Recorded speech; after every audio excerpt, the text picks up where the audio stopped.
आज पत्रकार वार्ता उन लोगों के पीड़ा के लिए बुलाई गई है जो देश की सरहदों पर हमारी आपकी रक्षा करते हैं। उनके नाम पर भारत की सरकार, आदरणीय प्रधानमंत्री जी वोट भी खूब बटोरते हैं, वाहवाही भी लूटते हैं, लेकिन उनके साथ किस तरह का अन्याय हो रहा है यह आपके माध्यम से मैं देश को बताना चाहता हूं। हमारे साथ आदरणीय सांसद मनोज झा जी हैं।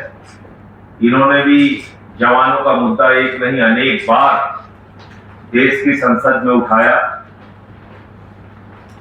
हमारी बाईं तरफ जो चेहरा आप देख रहे हैं, इनको मीडिया के लोग तो जरूर याद रखे होंगे। ये वही चंदू चौहान है जो उड़ी की घटना के बाद पाकिस्तान के सेना के द्वारा कैद किए गए थे, बंदी बनाए गए थे। कई महीनों तक ये पाकिस्तान की जेल में रहे। पाकिस्तान की सरकार के द्वारा, वहां की सेना के द्वारा इनको यातनाएं दी गई। उसके निशान अब तक शरीर पे बने हुए हैं। ये वही चंदू चौहान है जिनको लेके भारतीय जनता पार्टी ने अपने चुनावी कैंपेन के अंदर, देश की संसद के अंदर, सरकार की बड़ी बड़ी घोषणाओं के अंदर जिक्र किया कि देखिए भारत की सरकार चंदू चौहान को वापस लेके आई। बड़े प्रयास के बाद इनको भारत वापस लाया गया था। बहुत प्रयास के बाद इनको वापस लाया गया था और खूब वाहवाही लूटी थी भारत की सरकार ने। और एक एक भारतवासी ने गर्व महसूस किया था कि ये हमारे भारत की सेना के वो जवान हैं जो पाकिस्तान की सीमा के अंदर घुसकर उसको जवाब दे रहे थे, उसको मुंहतोड़ जवाब दे रहे थे। लेकिन आप जानते हैं इनके साथ क्या हुआ? आज ये और इनका परिवार भुखमरी की कगार पे पहुंच चुका है। कई महीनों की जेल काट के आए हैं।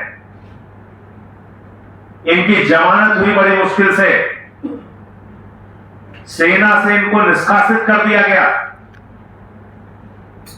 जो आदमी उड़ी की घटना से पीड़ित होकर, दुखी होकर, अपने जवानों की शहादत से दुखी हो गए, पाकिस्तान की सीमा के अंदर घुस के पाकिस्तानियों को जवाब देने का काम करता है, बहादुरी का परिचय देता है, उसके साथ भारत की सरकार भी बर्ताव कर रही है। हमारी दाहिनी तरफ हरेंद्र यादव जी हैं। इनका मामला मैंने संसद में उठाया था। इन्होंने किस बात का विरोध किया? इन्होंने विरोध किया कि भाई सेवादारी की प्रथा सेना में बंद करो, हमसे जूता मत साफ करवाइए, हमसे बंदूक चलवाइए, हमसे बूट पॉलिश मत कराइए, हमसे ट्रे मत उठवाइए, हमसे वेटर का काम मत करवाइए, हम कोई वेटर नहीं है।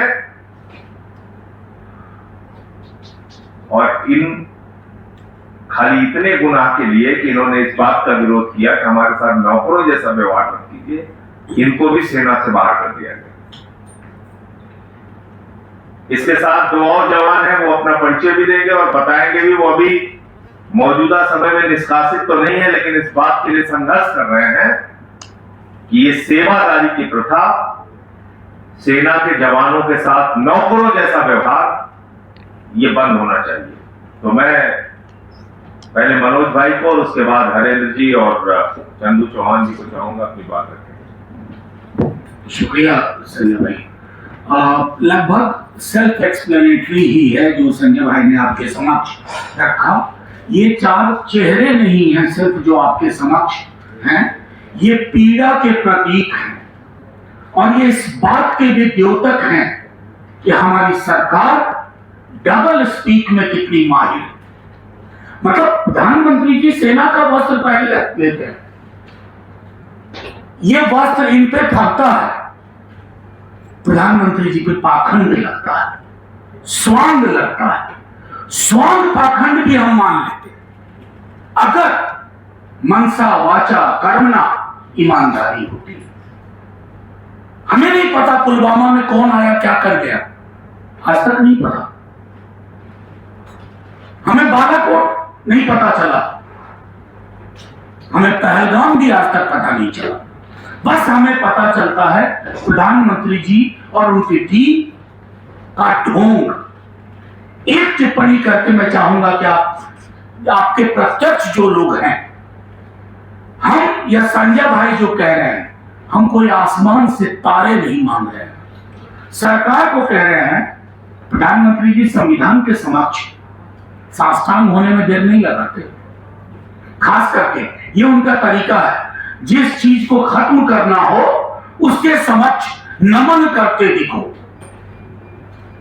संविधान में आर्टिकल 23 और 24 अगर कोई पढ़ ले, सरकार पढ़ ले, तो ये सेवादारी जैसी प्रथा जो है, जो मूलतः सामंती प्रथा है, डिग्निटी को अटैक करती है, इससे पार पाना बेहद आवश्यक है।